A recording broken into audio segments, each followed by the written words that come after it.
writers. Happy Monday. Good morning, Jumpstart. Hi, Ted. Good morning. Good morning. So, Ted, I feel like last week we brought in the theme of decisions, right? And decision making and who you're surrounding yourself with and decisions you're going to make in your business as an entrepreneur. And a big, I don't know if thing is even the right word, but something that comes up a lot in business and things that people are told that they need now is presence on social media. So what is your stance on social media? Oh God, what's my stance? Well, I'm one of those people, Jay, that not millions, but plenty of people have told me that I need over the last, 4 or 5 years that I need to step up my game on social media because I'm not active on any of the big ones. I can't even name them all. Twitter or Facebook, I'm not active. I do have a profile on LinkedIn. But I do think this supports what we were talking about last week. Yeah. This idea of the benefit of being able to pick who you work with. And I do believe in the law of attraction, right? And so I guess what I'd like to lean in with you today about this whole idea of social media is I don't think social media is good or bad. Neither. But I'll speak from I considered the things that me and Jay talked about years into my business. And I didn't want to have 40 clients. I wanted to have 6 or 7, right? And I knew what that equaled in revenue and all the rest of that.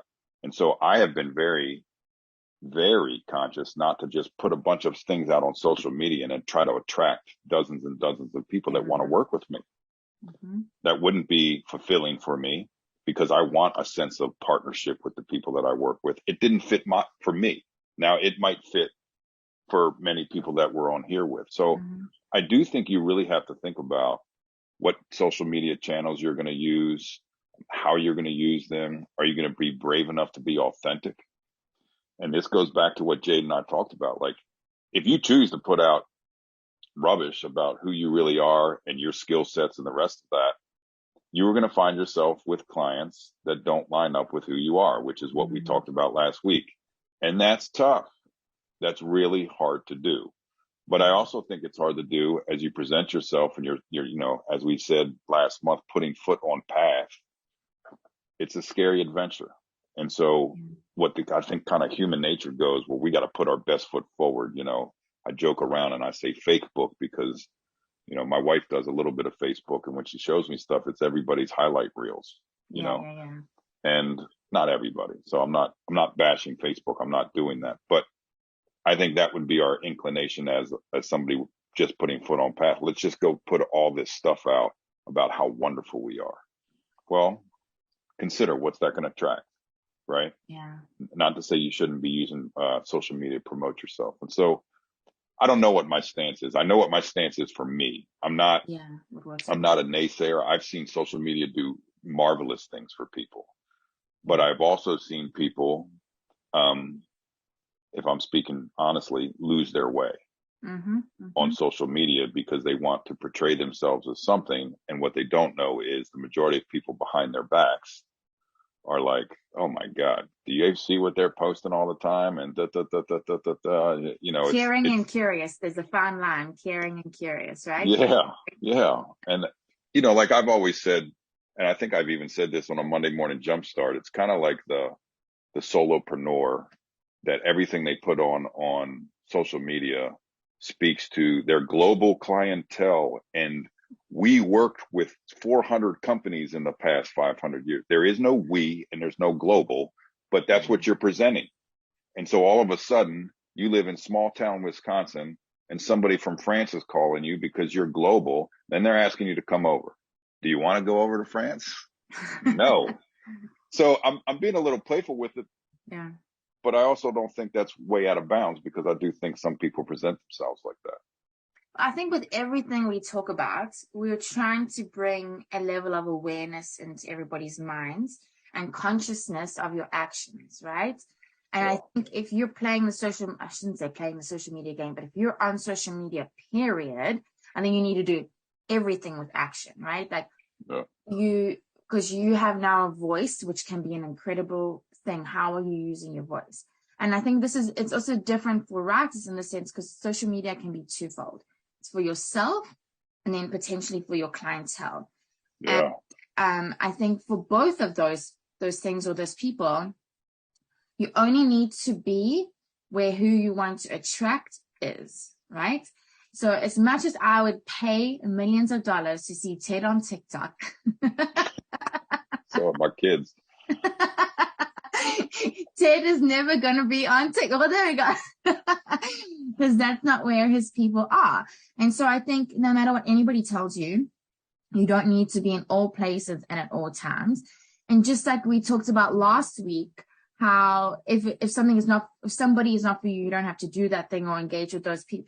If you are looking for companies that you want to work with and they have a heavy social media presence and they need you to have that presence for them and create that content for them, but that's not you, then rule those people out, right? But if you have the ability to tell a story in a beautiful way and to spread a positive message or have like ideas of how to like help a great company like and lift them up, like how incredible that gift that you have could be used in those channels, if you know.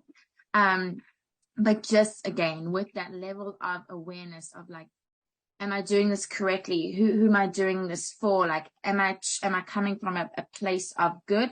And then when you're on there, like this is more the personal realm, being there with a level of consciousness of like that the information you're absorbing is affecting you in some way. You know what I mean? Like you're seeing that. Like, are you on there just to judge people, or are you on there to consume knowledge, or like does it make you Compare. happy, right?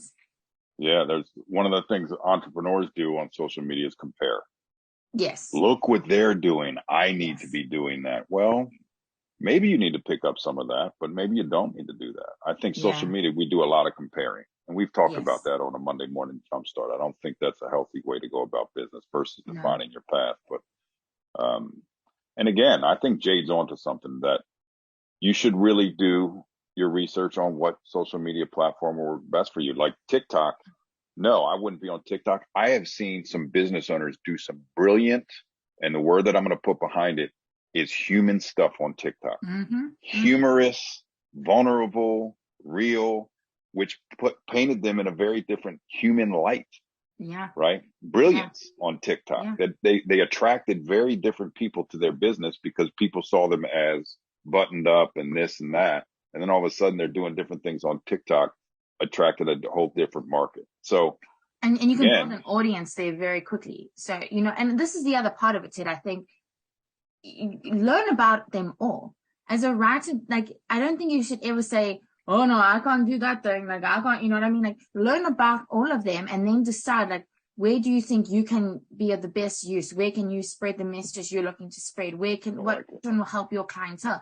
Because if you know anything about TikTok, the one thing about it is that right now, the way that because it's growing, it's much easier to generate a following way quicker than anywhere else, right? If that is your goal and your mission apparatus. But then something like LinkedIn, like I think of Rebecca Mays, she is amazing at creating connections on LinkedIn and like talking like about things that are going on and even like events that she's is going to, and talking about the people that are there, like the instructors and experts, and creating connections with them like that. So she uses that platform in that sense. So it's like there's so many different ways to use different platforms. So I think don't shut out anything. Have awareness and knowledge of what's happening on there, what you can do with it. And then when you're in there, don't get too sucked up in it, because that happens like that, you know, so quickly. So it's true. quickly. It's true. So what do you think homework should be this week then, Ted? Well, I would want somebody to pick a platform, whether they're doing something on an existing platform, whatever it is, TikTok, Facebook, LinkedIn, whatever. And really, have you narrowed in what you're trying to do on there? You know what Mm-hmm. I mean? Or not, right? Maybe you're just spending too much time on one of them. But I think you should narrow it down. And then if you don't have any idea of what you're trying to do, what are you really trying to accomplish on here? Like TikTok, for example. Um, I think a copywriter could use TikTok as an education tool. Mm-hmm. Many people don't even understand what copywriting is Mm-hmm. or the value of copywriting. But man, could you come up with some clever ways to educate people on TikTok? You know what I mean? So I would Yeah. want people to go out, analyze what's available to you, and narrow it down to one or two, and start doing some meaningful stuff on there on various levels. One, to get the world to know who you are and what you're up to. And then two, it could be client generating or whatever, or educational. Awesome. But there we go. What a full circle moment. Ted will be on TikTok from next week, everybody. I'm doing a dance tonight for sure. Awesome. Thank you so much, Ted. We'll see everybody next week. Bye. Take care.